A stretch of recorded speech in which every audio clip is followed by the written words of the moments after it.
Before starting this video, I do want to give a thank you to my patrons that support the channel. And if you would like to support the channel, there are some great benefits for you in the link down below. So with that, let's get into today's video.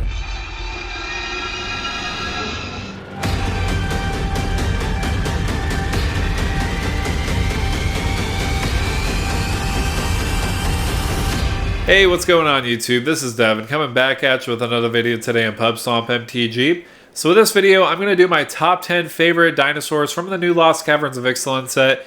And I'm not going to be talking about reprints like Gishath's son's avatar. As much as I love the art and everything, it is a reprint and I feel like it doesn't really need to be discussed specifically. So with this, I'm going to be talking about new cards that came out from the set.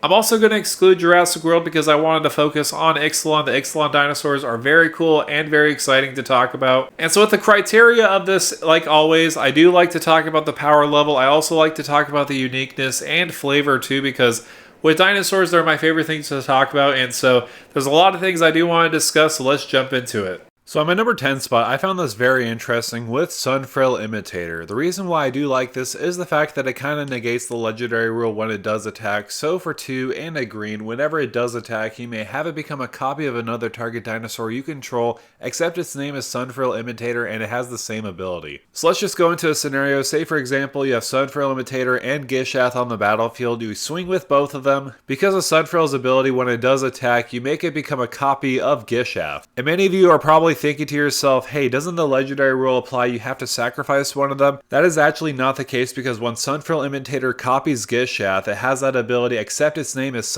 Fril Imitator. So with that, it'll become a legendary creature. However, it will still retain the name Fril Imitator. It won't have the legendary rule apply to it. So if you have Fril Imitator and also Gishath connect, you'll have 2 Gishath triggers. However, it is limited to an attack trigger. Somebody can remove it beforehand. However, I feel like the power level is justified just for 3 mana being a 3/3. But let's move on. Let's talk about my number 9 spot. This one is great for ramping into your big dinosaurs. We do have Hulking Raptor. I will say this is pretty simple compared to the other dinosaurs in the list, but for 4 mana, you are getting a 5/3 body, which is pretty decent and does have Ward 2. But the main reason why I do like this is the fact that at the beginning of your pre-combat main phase, you add 2 green mana. So this is very good for curving into big dinosaurs. Say for example, you cast this for 4 mana on the battlefield on turn 4. Then on turn 5, you put a land on the battlefield, then you add 2 green mana because of Hulking Raptor. You can curve yourself into a Tali Primal Conqueror, for example, or another 7-drop in your hand. Of course, the more early you can get Hulking Raptor out, the more you can just put big creatures on the battlefield each turn at the pre-combat main phase. So I mainly like that for this reason alone. But let's shift on to my number 8 spot. This one is pretty powerful for the versatility. I'm talking about Scion of Calamity. So the main reason why I did want to talk about this card is the fact for that Myriad ability. Plus, when it deals combat damage to a player, you destroy target artifact or enchantment that player controls. So essentially for 5 mana, when you do swing with Scion of Calamity, you're spreading around 15 damage around the board with 3 different players on the battlefield. And if you deal combat damage to your opponents, you can get rid of those pesky artifacts or enchantments like Rhystic Study or Smothering Tithe. Plus, I just have to mention the art. It looks absolutely incredible, being the offspring of Zakama, but in a little bit of different colors. You could tell it's not Zakama, it's definitely a offspring version of her. So yeah, that's why I essentially had it at this spot today. But let's check out my number 7 spot. This one is really good in those enraged decks with Wrathful Raptors. So it does have decent stats, being a 4 and a red for a trample 5/5, but it has that incredible ability for enraged triggers. Whenever a dinosaur you control is dealt damage, it deals that much damage to any other target that isn't a dinosaur. And to be quite honest, if it just said it deals that much damage to any non-dinosaur creature, that would have just been fine, but they said any other target that's not a dinosaur. So there's many targets you could target with the Wrathful Raptors, for example like planeswalkers, battles, other creatures, or most importantly, I feel like this is going to be the win con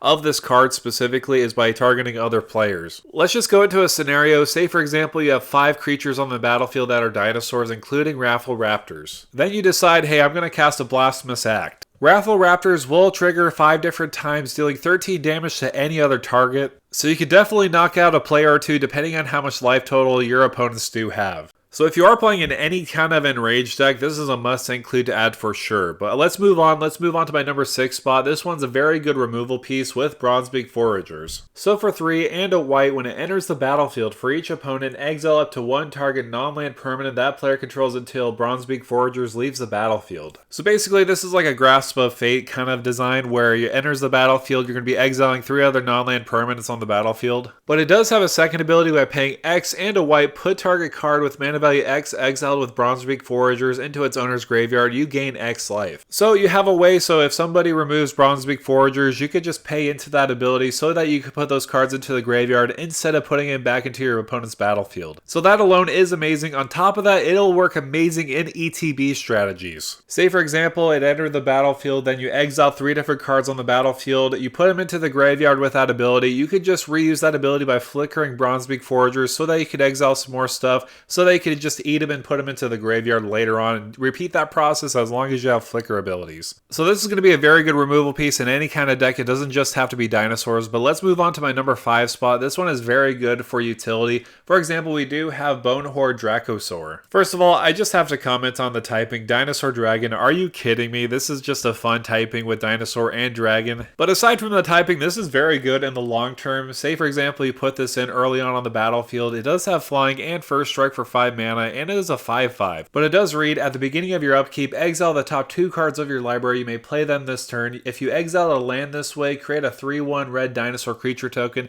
If you exiled a non-land card this way, create a treasure token. So at the beginning of your upkeep, it's going to be very good in situations. You're going to be getting extra 2 cards. I know technically you're exiling them, so it's not technically card draw. But if you do manage to get one of those 2 stipulations, you'll make a body on the battlefield or a treasure token so that you can cast those spells. So flying first strike 5/5 and for 5 mana is pretty decent stats, but that is just extra gravy on top of it, having that ability to either put bodies on the battlefield or create a treasure token. So honestly, this could fit into many different themes. You could go into a dragon theme with this, you could go into a dinosaur theme with this, or honestly you could go into a treasure theme with this, or even on top of that you could even go into a play from exile theme. There's so many different avenues. This card is just amazing overall. But I will move on. I'm going to talk about my number 4 spot. This is absolutely amazing in dinosaur decks. I'm talking about Curious Altisaur. This one is pretty simple, but getting card draw off of your dinosaurs is absolutely incredible. So for 3 and a green, it does have vigilance and reach, and whenever a dinosaur you control deals combat damage to a player, you draw a card. So there are many reasons why I do like this card. The biggest reason is the fact, obviously, you could get some card draw out of combat damage with your dinosaurs. Say for example, you swing in with 5 dinosaurs total, you're just going to draw 5 cards off of Curious Altisaur. Plus on top of that, Curious Altisaur, it does have vigilance and reach. So you don't have to worry about kickback from your opponents. It does have a good body of being 2/5. So this is going to be a staple include in any dinosaur deck to come for sure. But with that, let's descend into my number 3 spot. This is very good utility and a good reanimation target with Trumpeting Carnosaur. At first it doesn't seem like much, but trust me, this is absolutely incredible. So for 6 mana, it does have trample, and when it enters the battlefield, you discover 5.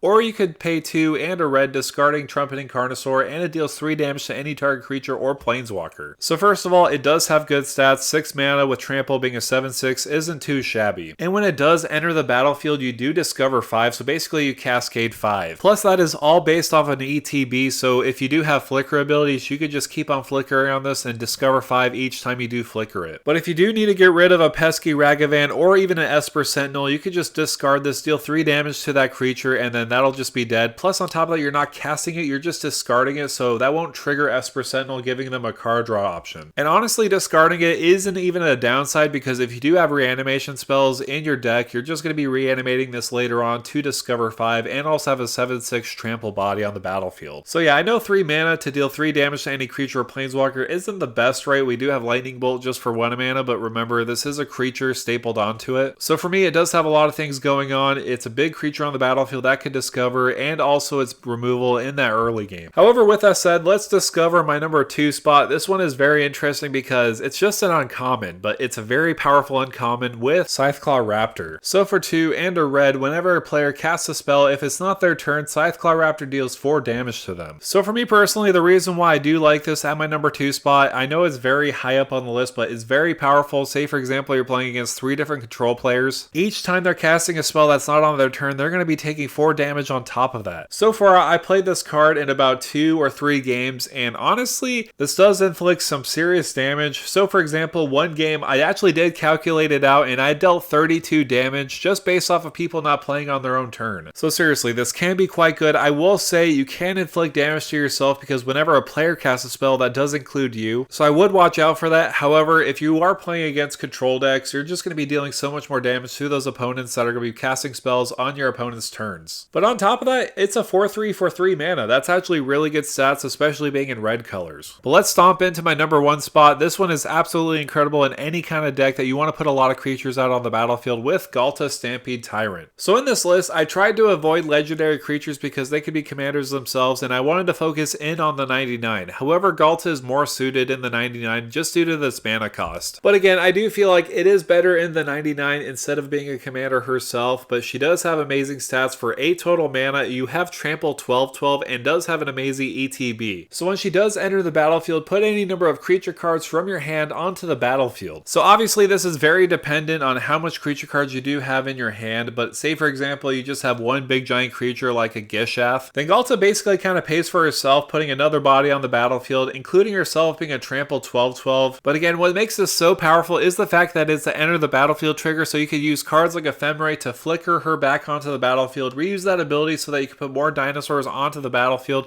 or other miscellaneous creatures. And the more creatures you do put on the battlefield with Galta Stampede Tyrant, the more you're going to get the value out of them. But not to forget, she is an 8 mana 12/12 with Trample. Just that by itself is absolutely crazy. And having that ability of entering the battlefield, putting all other creatures from your hand onto the battlefield can be extra deadly. So that's why for me personally, she deserves the number 1 spot. However, let me know down below in the comments, what did you think of this list? Do you feel like there's some things that need to be rearranged or some cards that I did miss? Of course, let me know down below in the comments. There's so many dinosaurs that I needed to choose from, but I can only put it into a top 10 list. So with all that said, make sure to like, share, and subscribe to the channel. And with that out of the way, thank you for stomping by.